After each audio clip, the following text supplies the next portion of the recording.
When I had my little exchange with him, and I said that there are things I know that I've been told, and I've made an effort to not say them, and I won't, right? Because there are things that haven't been said in this interview by any of us that go way beyond anything that have been 100%.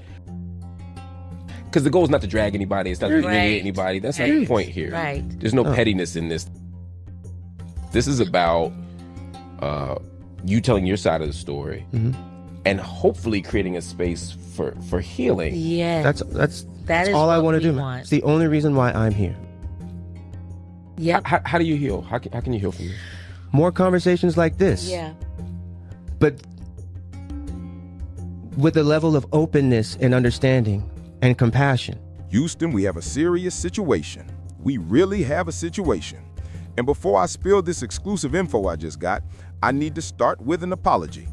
Early in my career, anytime I messed up, even something small like mispronouncing a name, I would come back in the next video and apologize like crazy. So much so that y'all told me to chill with the apologies. And I did, mostly.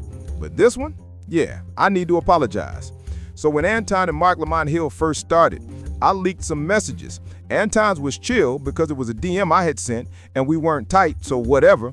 But I also leaked Marc's message, and y'all called me out immediately. At the time, I didn't think much of it, but after talking to Marc this morning, I realized, wait, we do have a real relationship, and I need to treat it like that. So here it is, I apologize publicly. And no, I won't be leaking any more messages, because trust me, I could leak every message I get today. Anyway, Marc hit me up because yesterday I made a Patreon video about him, Imani, and the movement they're building on Patreon, explaining why I think it might hurt their channel. He gave me exclusive insight into why he made the moves he did. And as I'm listening, I'm checking his YouTube and I'm like, hold up. 222,000 views in just 2 days for a 1 hour and 40-minute plus interview.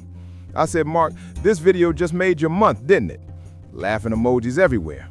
And then he explained his strategy and even more plans for what he's doing behind the scenes on his channel.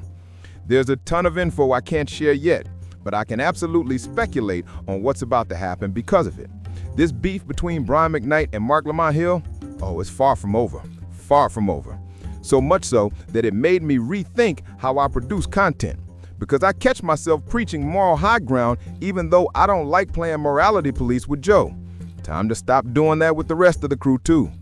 This was a genius play, and now Brian McKnight has to respond, but the way he does it matters. Either it's on Anton's platform as a public statement, or best case scenario, he goes on Marc's platform. Marc is about to get his Brian McKnight interview. And the way Marc is setting this up, he's about to completely dismantle him. Y'all have to check out the interview he did with the ex-wife and his son. It wasn't a messy interview by any stretch, even though it was framed like it might be. Actually, to be clear, I never called it messy. It's a clean interview, no drama.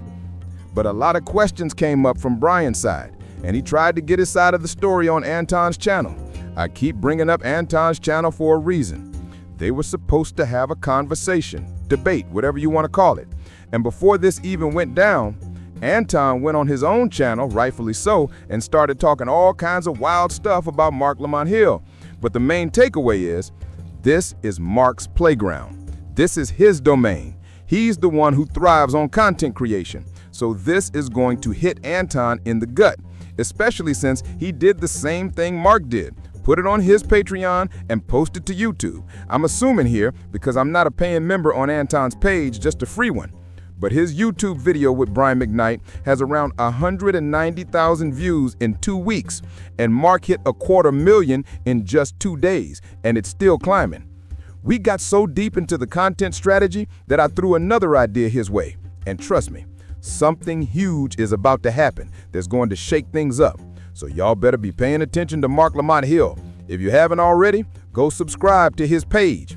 And yes, moving forward, anytime I talk about someone from the podcast who's producing their own content, I'll point y'all to their channel because I don't want it to look like I'm throwing shade every single time. Anyway, I gave him an idea and he's gonna run with it. By the time it drops, I'm gonna have to admit it. Damn, I said 2 years? He's gonna be doing this for 2 years straight?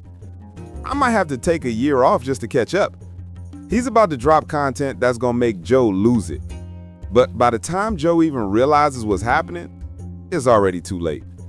Guys, I'm seriously worried because the tension on set is through the roof. Joe is mad and he might start letting people go, demoting them, or giving them a hard day.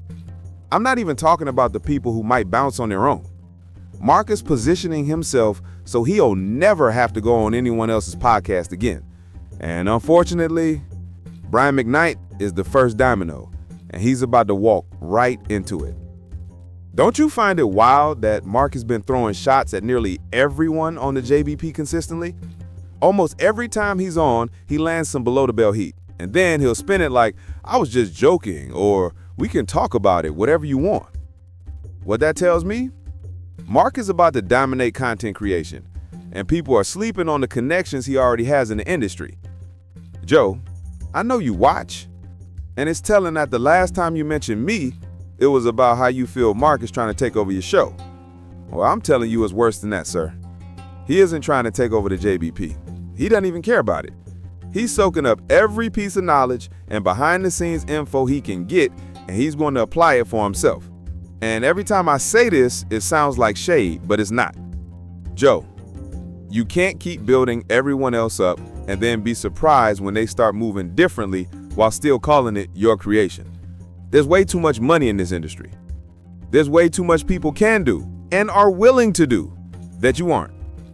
Criticisms are heard and applied, plain and simple. So take everything I just laid out, process it, and connect the dots.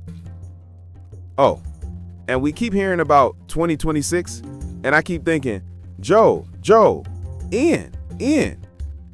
Ask yourself, why hasn't the Ian and Marc show returned? I get it, Ian just had a baby, but why hasn't Pod Wives come back yet? Anywho, drop your thoughts in the comments. Anticipate Brian McKnight and Marc Lamont Hill sitting down and imagine one of the hottest topics in the news right now and what Marc could do with it, especially after interviewing Brian's ex-wife and son. Like the video if you liked it. Subscribe if you haven't. If you're already here, you know how we do. We're just gonna keep this moving. Appreciate all the love. See y'all soon. Peace.